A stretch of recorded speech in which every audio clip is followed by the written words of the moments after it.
can go under. Yeah, you want to be crushed by the fuel tank? I love getting crushed.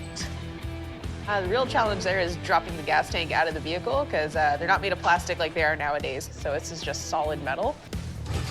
There we go.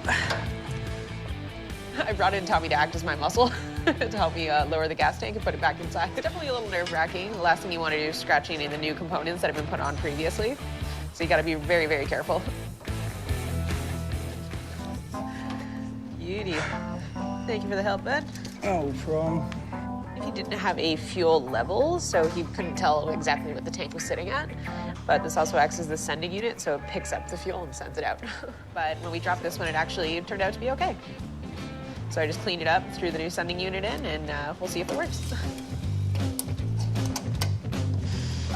And that's pretty much it. Now I just gotta throw the tank back into the vehicle, which is the other fun part.